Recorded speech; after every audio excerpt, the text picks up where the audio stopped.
Okay, now we will study two parts of cockroach. There is a gizzard. Actually, gizzard located below the crop, esophagus. Esophagus opens into an enlarged sac-like structure that is called crop, and then below the crop there is a muscular structure internally supplied with 6 chitinous teeth called gizzard or proventriculus. It is a gizzard, means the food temporarily stored into the crop of the cockroach get added, इथं त्याला hole आहे, get added into the gizzard. Gizzard is a thick walled muscular, हे बघा हे muscle येतात. It is wall supplied with circular muscles. Circular muscles brings about, हे circular muscles आहेत, they brings about contraction powerfully, and that is why the food once entered from crop into the gizzard, because of internal teeth, there are teeth. आता आपण हे कसं बघतोय बघा, हा जो गिझार्ड आहे, गिझार्ड असा आपण काढला तर त्याला असा करतोय आपण, टी एस आहे, लेंथच्या 90 डिग्रीमध्ये असा अँगल आहे. म्हणजे गिझार्ड असं आहे ना, कट केलं तर असं दिसेल, असा पार्ट आहे, असा बघतोय आपण त्याला. आता नाव TS transverse section or cross section of gizzard shows internal arrangement of the gizzard.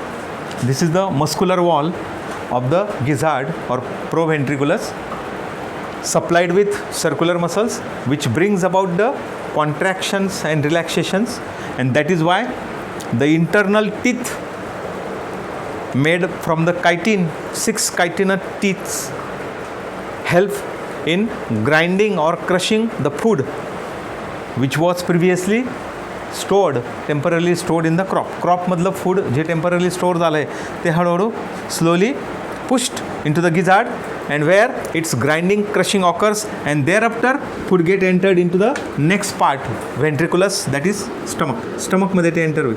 आता इथून पुढे स्टमक आहे. मग कालची फिगर आठवत, ग्रीन कलरमध्ये दाखवलं होतं आपण, स्टमक और व्हेंट्रिकुलस, हे प्रोव्हेंट्रिकुलस, आणि याला आपण व्हेंट्रिकुलस म्हणजे स्टमक किंवा मेसेंटेरॉन, मिडगट, स्टमक और व्हेंट्रिकुलस, वेअर द फूड नाव. आता इथं जे थोडंसं cores, somewhat big sized material, after entering here it becomes finely crushed, grinded, and here because of the hepatic sici which adding hepatic juice into the finely crushed food, the hepatic juice contains enzymes which brings about digestion of the food coming from crop and gizzard into the stomach, means ventriculus. असं चालतं. मग गिझार्डचं काम आपण बघतो. गिझार्ड काय, जसं तुमच्या mouth कॅव्हिटीमध्ये, mouth cavity supplied with 2 rows of teeth, upper row, lower row, and in between teeth a food get crushed, masticated properly. In the same manner, because of these hard, thick, chitinous 6 teeth allow fine grinding of the food coming from crop into the gizzard. आणि त्याच्यानंतर खाली मग at backwardly directed gizzard supplied with bristles. Bristles म्हणजे असे बारीक बारीक hair like structures are there, these are called bristles. Many backwardly directed bristles are there, and that is why food get filtered. म्हणजे मग तिथं फूड फिल्टर पण होतं.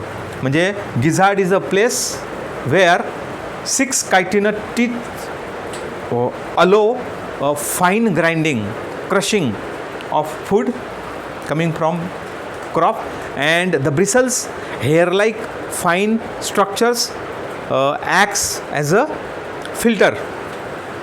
Filtration म्हणजे मग काय, grinding म्हणजे mastication and filtration occurs in the gizzard, and thereafter the food get entered into the stomach.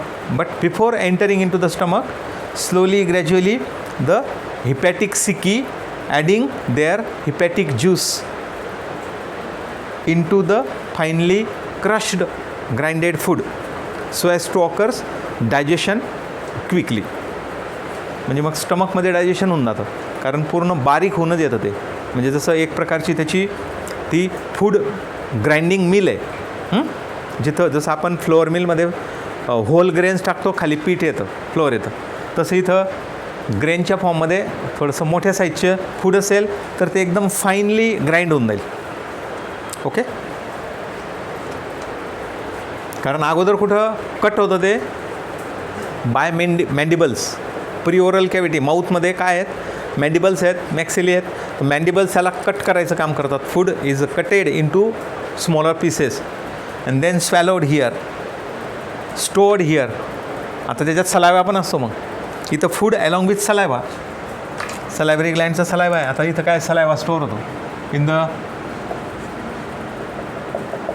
Bags आहेत अशा, which called reservoirs or receptacles, storing the saliva produce by the salivary gland. आणि मग हा saliva नंतर असा from reservoir duct to common duct to efferent duct and then at the base of the hypopharynx, टंगच्या बेसला saliva release केला जातो. When the food get swallowed from mouth cavity into pharynx. फॅरिंग्सकडे येताना इथं त्याच्यामध्ये काय काय राहील, मग फूड अलॉंग विथ सलायवा. म्हणजे इथं सलायवा आहे, सलायवाची ॲक्शन त्याच्यावर होते, त्याच्यामुळे ते इझिली ग्राइंडेबल, ड्राय नाही राहणार, मॉइस्ट राहील ना, because of the saliva present around. आणि सलायवामध्ये पण सलायव्हरी एन्झाईम्स आहेत, त्याच्यामुळे डायजेशन. आणि पुढे पुन्हा हिपॅटिक सिकी हिपॅटिक ज्यूस रिलीज करतील. मग दोन डायजेस्टिव्ह ज्यूस आहेत, एक सलायव्हरी ज्यूस आणि हिपॅटिक ज्यूस. क्रॉपमध्ये सलायवाची ॲक्शन चालेल आणि नंतर मग पुढे हिपॅटिक सिकीची ॲक्शन चालेल. Okay, in this way this is the cross section और transverse section of the gizzard of the cockroach or proventriculus of the cockroach, helping in grinding, crushing and filtering the food, and thereby the food get passed into the stomach. Nanta in head region there are pair of salivary glands. He salivary gland ची pair आहे. Actually one salivary gland divided into two lobes. आता ही एक salivary gland आहे, तिचे दोन lobe होऊन गेले. Okay. In this way, two glandular lobes are there, which contains many irregular. असे बघा याच्यावर काय आहेत, many irregular sized or shaped whitish lobules. म्हणजे gland divided into lobes and lobe divided into lobules. मग हे काय, ग्लँड्युलर, इच ग्लँड्युलर लोब हॅव मेनी लोब्युल्स. हे लोब्युल आहेत वेअर द सलायवा फॉर्म्ड. हे जे काय ग्लँड्युलर लोब्स आहेत ना, यांच्यामध्ये सलायवा तयार होईल. बघा हा रेड कलरचा आपण दाखवतो. And then this saliva collected by the lobular salivary duct. Then salivary duct it is added, म्हणजे आता इथं तो ॲड होईल from lobules, it is added into the lobular salivary duct. बघा इथून इथे येऊन जाईल, इकडनं इकडे येईल. And in this way saliva added to lobular duct from whitish lobules, secretory structures. They secrete saliva, get added into lobular salivary gland. From lobular salivary gland, saliva brought to salivary duct, and then from salivary duct, saliva added into common salivary duct. From common salivary duct, saliva released into the common reservoir, उलट येतं ते रिझर्वायरमध्ये साईडला. And from reservoirs it get entered into the reservoir duct. ही common duct, ही separate duct, and then get saliva stored here into the sac-like, thin-walled, elongated sac-like structures called receptacles or reservoir. The salivary gland continuously forming saliva added from whitish salivary lobules or glandular lobules into lobes into salivary duct, into common salivary duct, and then into reservoirs or receptacles. When cockroach eating food, cutting food by mouth parts, then at that time before swallowing the receptacles get contracted and the saliva stored into the sac-like receptors get pushed into the reservoir duct to common reservoir duct to common efferent duct and then at the base of the hypopharynx, that is tongue. टंगच्या बेसला release केला जातो. आणि in this way saliva get mixed into the food, cutted food. Mouth पार्ट्सने जे food cut केलेले, mandibles cutting the food into which saliva get added and then this saliva mix food entered into the pharynx. From pharynx, इथं pharynx आहे, त्याच्या पुढे हे pharynx आहे. And from pharynx the food get entered into the esophagus, then into the crop into the gizzard into the stomach, midgut, and from midgut into, आता इथं काय असते, narrow short ileum and then colon and finally into rectum, colon, ileum. म्हणजे माझा journey सुरू होईल. When the saliva mix into the food, just the base of the hypopharynx baseला, from where the cutted food along with saliva get entered into the pharynx and then esophagus and then crop. Here it gets stored temporarily because saliva get mixed thoroughly with the food. That is why its softening occurs and hence its crushing, grinding occurs normally. जसं hard मटेरियलचं crushing आणि soft मटेरियलचं crushing याच्यात फरक पडतो, बरोबर. म्हणजे त्याचं crushing सोपं जातं, त्याचे फाईन पार्टिकल्स चांगले बनतात. फॉर एक्झाम्पल मी तुम्हाला सांगतो की when you wish to eat the almond, तुम्हाला बदाम खायचे आहेत तर तुम्ही असे खातात, कोरडे नाही खायचे. Keep them in a water or milk overnight. Overnight त्यांना मिल्कमध्ये किंवा पाण्यात ठेवा plain.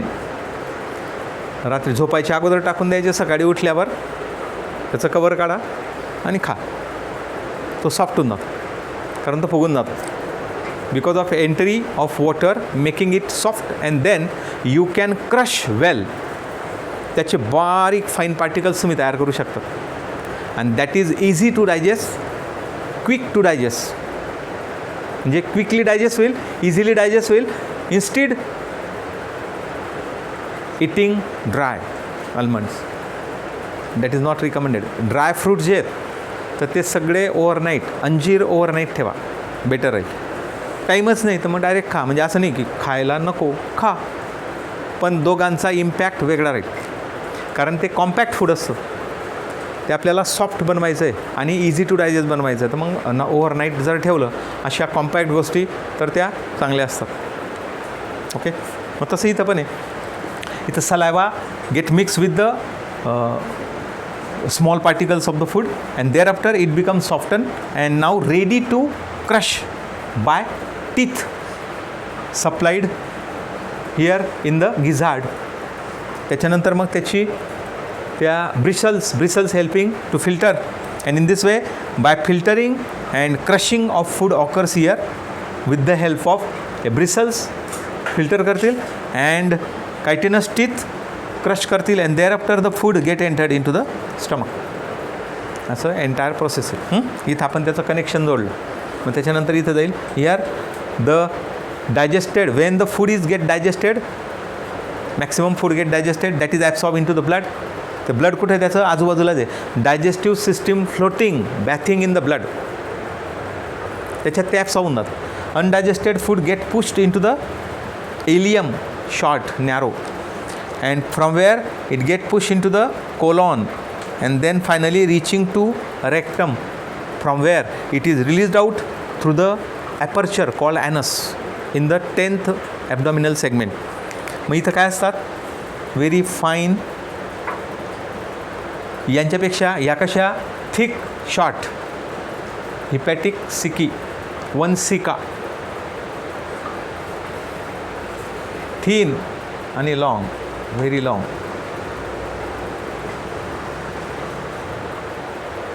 Yeah, Malpighian tubules. Long, thin, yellow colored. Short, thick, somewhat whitish colored. Hepatic cicae stuff. They secrete hepatic juice with enzymes, digestive enzymes, and they collect and reabsorb the nitrogenous waste and other waste present in the hemolymph. मग आता ही या ज्या सगळ्या ट्युबिल्स आहेत या हिमोलिम्फमध्ये म्हणजे ब्लडमध्ये काय करतात, बाथिंग करतात, फ्लोट करतात. ओके, म्हणजे सगळे बॉडीचे ऑर्गन जे आहेत त्याचे digestive system, heart, nervous system, reproductive system floating in the हिमोलिम्फ, त्याचं ब्लड. ओके, मग आता आपण फक्त पुन्हा एकदा थोडंसं शॉर्टकट रिवाईज करून घेतलं. नुसतं तुम्ही फिगर जरी लक्षात ठेवली तरी तुम्हाला तुमच्या लँग्वेजमध्ये एक्सप्लेन करता येईल आणि कन्सेप्च्युअल तयार करा. आपण कॉक्रोचचा का स्टडी करतो, ह्युमनची डायजेस्टिव्ह सिस्टीम बघितली, मग ॲनिमल टाईपमध्ये आपल्याला एखादी पाहिजे म्हणून आपण बघतो. म्हणजे काय फरक आहे कॉक्रोचच्या सिस्टीममध्ये आणि तुमच्या सिस्टीममध्ये. पूर्वी फ्रॉग घ्यायचे पण फ्रॉगचा स्टडी बंद झाला कारण फ्रॉग एन्व्हायरमेंट फ्रेंड आहे. कॉक्रोच हे पेस्ट आहेत, हार्मफुल आहेत, त्याच्यामुळे कॉक्रोच स्टडी करायला मारले तर काही प्रॉब्लेम नाही कारण त्यांचा कंट्रोल करणं डिफिकल्ट आहे आपल्याला. Okay, bye.